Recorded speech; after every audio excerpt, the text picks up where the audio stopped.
ऐसा ही है।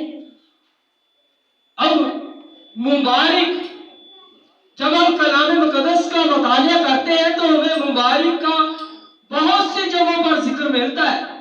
मुबारकबादी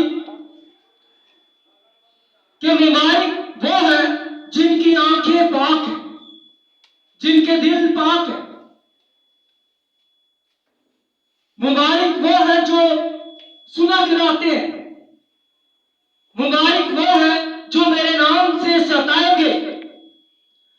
और भी दीगर बहुत सी जगहों पर हमें जिक्र मिलता है, हमने पढ़ा भी होगा, सुना भी होगा। मगर अगर जब हम इन बातों पर गौर करें तो ये सब के सब खुदा ने अपने लोगों के लिए मुबारकबादियां रखी हुई है। किनके लिए? अपने लोगों के लिए मुबारकबादियां रखी हुई है।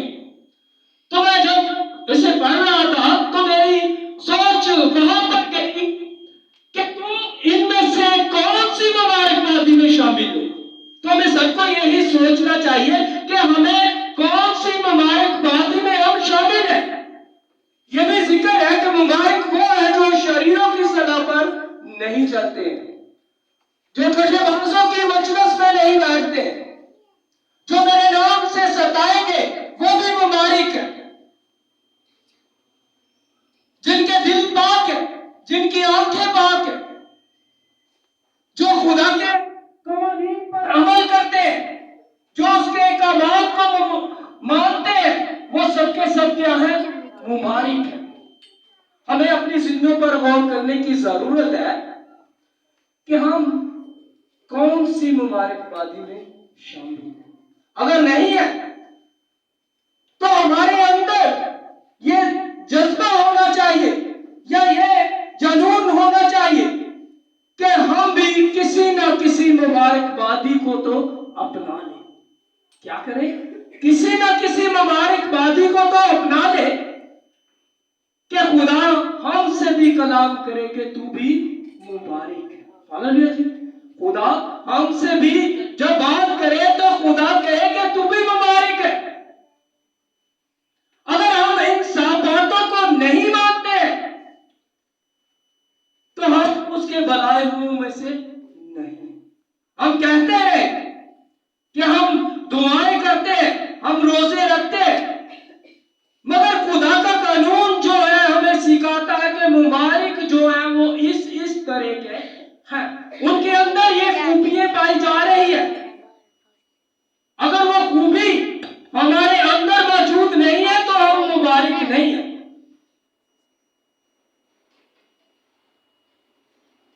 तो हमें मुबारक बनने की जरूरत है। हमें अपनी जिंदगियों को जांचने की जरूरत है, अपनी जिंदगियों को परखने की जरूरत है कि खुदा मैं भी मुबारक बनना चाहता हूं या बननी चाहती हूं।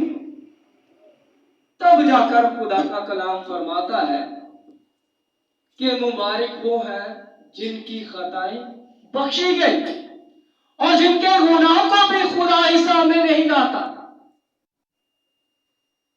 कानून तो यही है ना कि हिसाब लिया जाएगा, मगर यहां पर खुदा कहता है कि मैं हिसाब में नहीं लाऊंगा।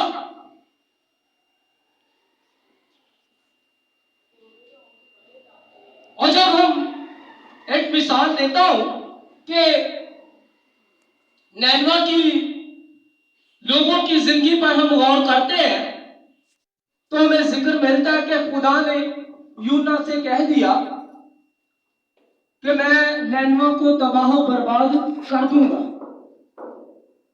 उनकी बदकारी अब मुझसे नहीं देखी जा रही, मैं उन्हें अब नहीं छोड़ूंगा। तू जाकर उनको ये अतला दे दे कि मैं उन्हें मार डालूंगा। मगर वो तमाम के तमाम अपनी उन रफ्शों से बाज आए। तो खुदा ने क्या उनके गुनाहों को हिसाब में लाया? नहीं लाया।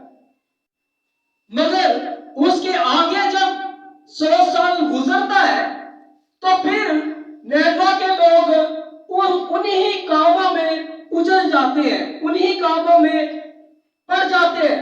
तो खुदा फिर उन्हें हिसाब में लाता है। यानी अगर वो माफ माफ करता है तो हिसाब में भी लाता है।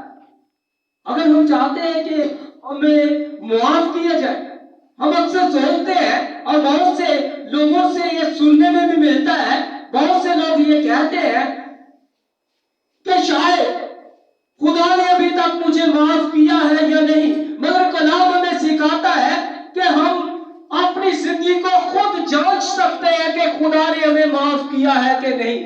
हम जान सकते हैं कि खुदा ने हमें माफ कर दिया है। खुदा जो भी वादा करता है, जो भी कलाम करता है, उसे पूरा करता है, अटल है वो। खुदा ने कहा मूसा से कि तू बनी कौम इस्राएल को मिस्र की गुलामी से ले आ, उन सबको मैं निकाल लाऊंगा। और पीछे चलता हुआ वादा हमें नजर आता है। वादा क्या था कि जब खुदा ने बनी कौम इस्राएल को मिस्र की गुलामी से निकाल लाया तो खुदा कहता है कि मैंने जो वादा तुम्हारे बाप दादा से किया हुआ था, इब्राहिम, इसहाक और याकूब से किया हुआ था, मैंने उसको पूरा किया है। अब तुम ऐसा करना, अपने जहनों में ये नक्श कर लेना कि तुम मेरे कवानीन को मानना, मेरे हुक्मों को मानना, और इस बात को याद रखना कि मैं तो तुम्हारा खुदा हूं और मैं तुम्हें मिस्र की गुलामी से निकाल लाया हूं। और जब हम गौर करते हैं तो वहां पर मूसा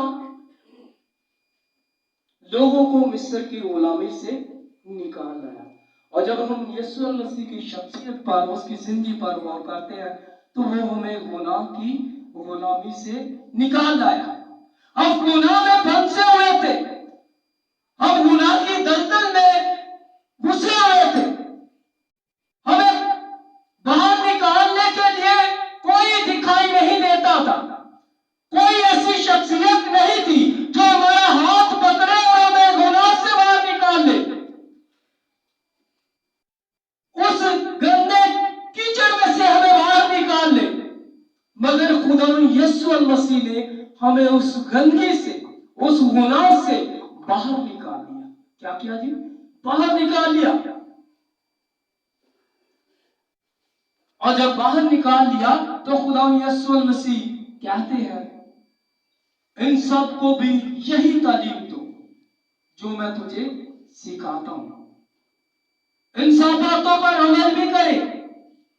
यह नहीं है कि मैंने कफारा दे दिया है। और इंसान बहुत से यही बात सोचते हैं कि हमारी माफी हो चुकी है, हम जैसे चाहे जो कुछ मर्जी करें, चाहे जिस तरह की मर्जी जिंदगी बसर करें, तो गुलाम हरगिज़ ये इजाजत नहीं देता।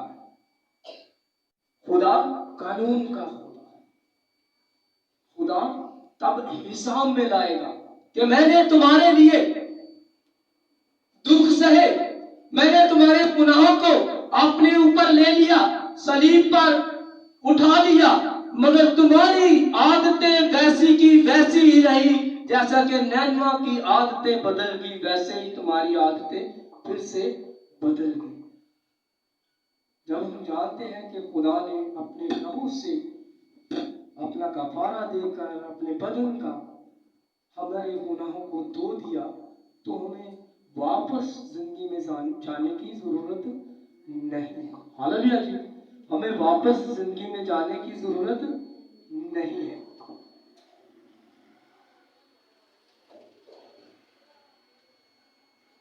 तो हमें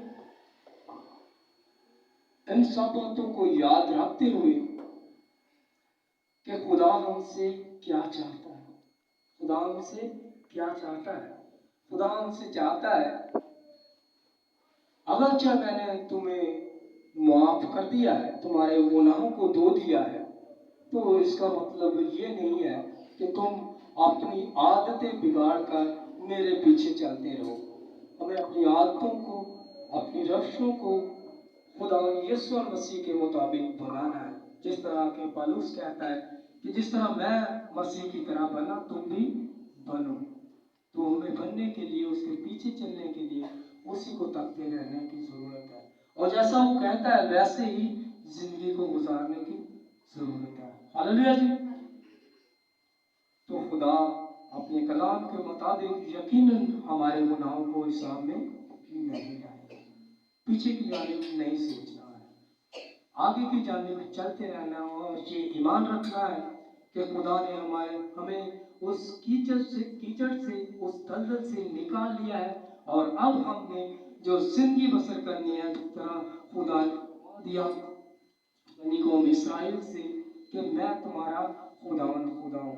हमें भी याद रखना है कि खुदावंद यीशु मसीह हमारा खुदा है और उसी ने हमें बचा लिया, उसी ने हमें छुड़ा लिया और उसी के पीछे हमने चलना। हालेलुया। हमें खुदा को इस कलाम के वसीला से बरकत दे।